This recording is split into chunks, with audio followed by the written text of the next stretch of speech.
성경으로 한자를 푸는 대구의 오집사입니다. 오늘은 막을 장자에 대해서 말씀드리겠습니다. 글장 우리가 문장할 때 장자죠. 언덕이 있습니다. 근데 왜 막을 장자가 될 거예요? 전혀 맞지 않는 조합이죠. 그죠? 그 다음에 언덕, 막을 장, 이해가 안 되시죠? 그래서 음을 땄다, 의미가 있다 이렇게 이야기를 합니다. 그것은 정말 성경에서 이게 그 해자가 쉽게 말하면 글이 나왔다는 것을 알지 못하기 때문에 그렇습니다. 저는 한자를 전공한 사람이 아닙니다. 그런데 이것을 하는 이유는 이 글자를 통해서 메시아 대신 예수 그리스도를 여러분들이 만나기를 원합니다. 그리고 이 글자를 만드신 분이 성경의 메시아를 우리에게 보여주고 있습니다. 그 메시아를 만나가지고 여러분들이 구원받기를 원하시기 때문에 이 글자를 만든 것입니다. 이 글자의 스토리를 알게 되면 예수님이 보이게 되고 그 예수님이 여러분 속에 나타나셔가지고 능력을 베풀어 주시는 것입니다. 자, 이것을 보십시오. 막을장, 왜 막을장일까요? 단순히 음을 딴 것이 아닙니다. 시온산 골짜기 언덕에 오셨단 말이죠. 자, 그래서 언덕이 있어야 되는 거예요. 시온산 골짜기 언덕에, 골고다 언덕에, 제가 골짜기를 했으면 죄송합니다. 골고다 언덕에 하나님 메시아가 오신다 하고 예언을 했습니다. 이사야서에. 그 언덕에 오신다 이렇게 예언했습니다. 자, 밭두둥 지경, 왜 그렇죠? 예루살렘 밭이단 말이죠. 예루살렘이 밭이죠.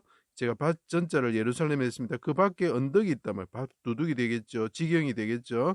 십자가에 달리신 메시아가, 자, 하나님이신데 십자가에 달리셨다면, 자, 언덕에 십자가에 달리셨다. 누가? 메시아가. 자, 보이십니까? 언덕에 십자가가 보여야 됩니다. 이제 언덕 위에 십자가 있어야 됩니다. 이게 왜 막을 자인가 이해할 수 있습니다. 십자가에 달리신 메시아가 이스라엘 왕이신데 곁에 풀과 같은 예인들이 있었고, 그 모실 배가 되죠. 우리가 배석하다 할 때 배자가 됩니다. 제가 했던 걸 보시에 이제 설명이 되는 겁니다. 침 뱉었던 군인들이 서 있었다. 설립자가 필요하죠. 그죠? 풀과 같은 사람들, 풀초자가 보이죠? 예수님이 메시아가 십자가에 달리셨는데 풀과 같은 사람들이 서 있었다. 그때 하나님이 임하셨다. 이런 뜻이죠. 자, 그때 예수님이 뭐라 합니까? 해가 빛을 잃고 어둠이 임할 때 그늘음자가 되는 것이죠. 그분이 부르짖는 거죠. 십자가에 달려 목마르다 하시고 침이 마르다 하시고 침부자가 됩니다. 마른 풀처럼 되신 예수님이 고난을 받으신 분이죠. 그죠? 그리고 어떻습니까? 제가 매울 신자가 뭐라 했습니까? 몰약탄 신포도주를 받으실 때, 그래서 매울 신자가 되고 고난 받을 때 할 때 우리가 어려움을 겪을 때 신자가 되는 거죠. 방패 되신 하나님께 나의 하나님 어찌 나를 버리셨나이까. 그 다음 잘 보세요. 내 영혼 아버지 손에 부탁합니다. 그래서 손을 뻗어서 저를 구원하여 주십시오. 이렇게 이야기를 하고 있는 모습이 보입니까? 그래서 언덕이 있어야 되는 거예요. 골고다 언덕이 있어야 되는 거예요. 십자가에 달리시고 아들이 달리셨는데 마치셨다. 마칠 요자가 붙는 거예요.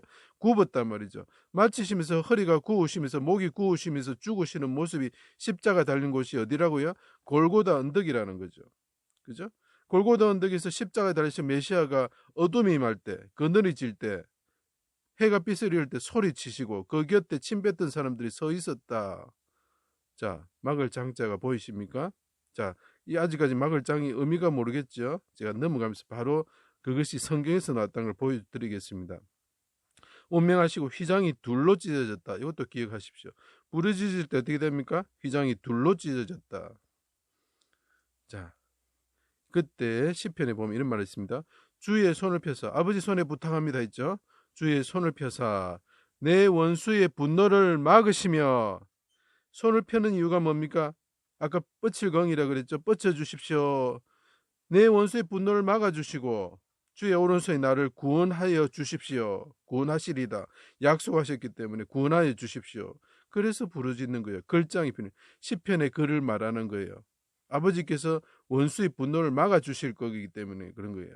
자, 방패와 손방패를 잡으시고 창을 빼서, 그 방패가 필요한 거예요. 손방패를 잡으시고 창을 빼서 나를 쫓는 자의 길을 막아주십시오. 분노를 막아주시고 쫓는 자의 길을 막아주십시오.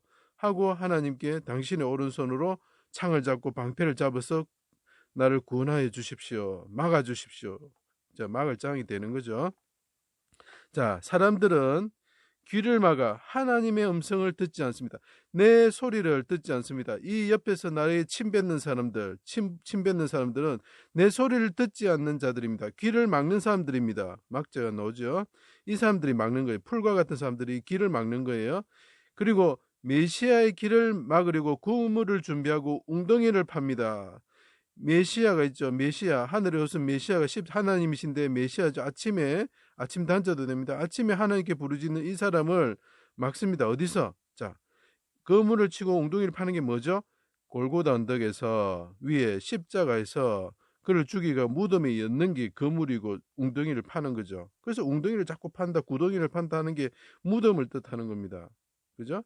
침 뱉는 자들이 길을 에워쌉니다 하고 욥기에서는 이야기를 하고 있습니다. 침 뱉는 자들이 내 길을 에워싼다는 게 뭐죠? 길을 막습니다.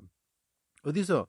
골고다 언덕에서 십자가를 통해서 무덤에 들어가게 내를 막습니다. 막을 장이는 거예요. 언덕이 막는 게 아니에요.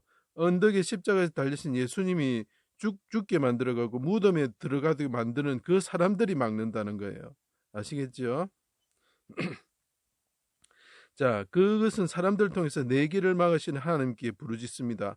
소리를 칩니다. 크게 소리칩니다. 언덕에 있는 큰 돌로 막는 무덤에 내려가는 자와 같습니다. 다윗이 말합니다. 무덤에 내려가는 자와 같습니다. 자, 그것을 좀 더 정확히 하면 언덕에 있는 무덤에 큰 돌로 막는 그 무덤에 내려가는 자와 같습니다. 또 막다는 말이 나오죠. 내 길을 막으시는 하나님, 대적을 통해서 길을 막으시는 하나님처럼 보이죠. 그러면서 하는 말이 무슨 뜻입니까? 길을 막지 마시옵소서. 내가 부르짖을 때, 아버지 때 소리 지를 때 아버지께서 길을 막지 마시고 들어주십시오. 이렇게 이야기하는 거죠. 자, 그래서 제가 성인성자에서 말했습니다. 북방산에서 임금이 소리를 치실 때 길을 막지 마시고 귀를 기울이서 들어주십시오. 이 사람이 뭐죠? 성인이죠, 성인. 이분이 거룩한 산, 시온산에서 거룩하다는 뜻이 들어가죠. 소리 치시는다. 들어주십시오. 길을 막지 마십시오 하는 게 요 글자 성인성자에서 보이시죠? 그죠? 다 연결이 되는 겁니다. 이제 그림을 그리시면 다 보이기 시작하는 겁니다. 시온산 언덕에 오신, 그죠? 언덕에 오셨다. 해가 빛을 잃고 어둠이 임할 때. 이게 무슨 뜻이냐면 성경에는 언덕과 골짜기가 계속 나옵니다. 자, 언덕과 골짜기가 나오면 그것은 전쟁이 시작하는 곳이고 죽음이 있는 곳입니다. 사망의 골짜기라고 시편 23편에 말합니다. 그리고 심판의 골짜기라고 말합니다. 이거는 요엘서에 3장에 나옵니다. 이게 뭐냐? 다윗과 골리앗이 엘라 골짜기에서 싸운다 하는 거죠. 엘라라는 뜻이 뭡니까? 상수리 나무의 그늘이 지는 곳이죠. 상수리 나무 골짜기라는 뜻입니다. 상수리 나무는 뭐 높이 자라고 이런 뜻이 아니라 나무 플러스 그늘이라는 겁니다. 그늘이 지는 곳. 하나님의 임재가 있는 곳. 그늘이 진다는 건 하나님이 임하실 때 어둠이 임한다는 뜻입니다. 그래서 상수리 나무가 귀하게 여겨지는 것입니다. 하나님의 임재를 뜻하는 곳이기 때문이다. 자, 그때에 해가 빛을 잃고 어둠이 임할 때에 골짜기에서 언덕이면서 골짜기가 되는 곳이 되는 거죠. 사망의 골짜기가 되는 것이죠. 그때에 그 여호와가 용사처럼 크게 소리를 치신다. 자, 똑같죠. 어둠이 임할 때 엘라 골짜기에서 메시아께서 십자가에 달리셔가지고 소리를 치신다. 누가 싸우기 위해서? 예, 골리앗이란 대적과 싸우기 위해서. 골리앗이 뭡니까? 마귀고 사망인 거죠. 특히 사망입니다. 사망과 싸우기 위해서 이거는 사람이 이길 수 없는 상대입니다. 그렇지만 다윗이 이겼습니다. 그 마찬가지로 예수 그리스도께서 십자가 골고다 언덕에 오셔가지고 여호와께서 소리를 치시고 대적과 이 사망의 골짜기에서 그 어둠이 질 때에 사망의 골짜기에서 그와 싸워서 이기시는 것입니다. 그래서 예루살렘을 우리 백성들을 하나님의 백성들을 마귀로부터 사망으로부터 막아주신다. 언제? 골고다 언덕에 오셨을 때, 쉽게 말하면 시온산 그 언덕에 오셨을 때 승리를 하심으로 우리에게 사망을 막아주신다는 거죠. 그래서 이게 막을 장자가 되는 겁니다. 얼마나 귀한 글자입니까? 자, 그때 막혔던 휘장문이 열려버립니다. 찢어지면서 열려버립니다. 그래서 살 길이 열린다. 자, 막힌 휘장문이 열려버립니다. 소리 지르시고 그가 부르짖으시고 언덕에서 부르짖을 때 휘장이 찢으면서 우리에게 살 길이 열려버리는, 막았던 그 담이 헐어져 버리는 거죠. 그러면서 원수되었던 자들이 막힌 담이 헐어져 버리는 겁니다. 그죠? 그래서 이게 막을 장자가 되는 것입니다. 그래서 이 한자를 통해서 성경이 보이면 좋겠고, 성경을 통해서 하나님 아버지인 예수 그리스도와 하나님 아버지 그리고 성령 하나님을 볼 수 있는 여러분이 되시기를 부탁드립니다. 제 강의를 들어주셔서 감사합니다.